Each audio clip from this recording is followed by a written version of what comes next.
আসসালামু আলাইকুম। যখন নিয়ত করা হয় যে আমি পর্নোগ্রাফি, হস্তমৈথুন, অশ্লীল ভিডিও এসব বাদ দিয়ে দিব, তখন এক ধরনের চিন্তা কাজ করি। তো এখন আমি কিভাবে কি করব?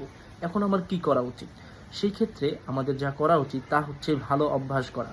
ধরুন আমি একটা টার্গেট নিয়েছি যে আমি ৩ মাসের মধ্যে এই খারাপ অভ্যাসগুলোকে বাদ দিব, এগুলো ধারের কাছেও যাব না। তো এই ৩ মাসের একটা লক্ষ্য আমাকে সেট করে নিতে হবে যে ৩ মাসে আমি আগে উঠবো, ৫ ওয়াক্ত নামাজ পড়বো, আমি বই পড়বো। এই অভ্যাসগুলো আমাদের ওই কাজগুলোর বদলে করতে হবে, জোর করে হলেও করতে হবে। এতে করে যখন আমাদের ভালো অভ্যাসের পরিমাণটা বেড়ে যাবে, তখন খারাপ অভ্যাসগুলো কিন্তু অটোমেটিকলি দূর হয়ে যাবে। আশা করি আমরা বিষয়টি বুঝেছি।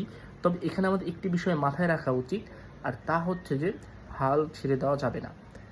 অশ্লীল ভিডিও, পর্নোগ্রাফি, হস্তমৈথুন এসব থেকে আমাদের দূরে থাকতে হবে। আর এই ৩০ দিনের লক্ষ্য বা ৬০ দিনের লক্ষ্য যে আমরা নির্ধারণ করব, অবশ্যই সেখানে যাতে কোনো প্রকার গান, মুভি এমন কিছু না আসে যা আমাদেরকে পুনরায় ওই খারাপ কাজের দিকে নিয়ে যায়।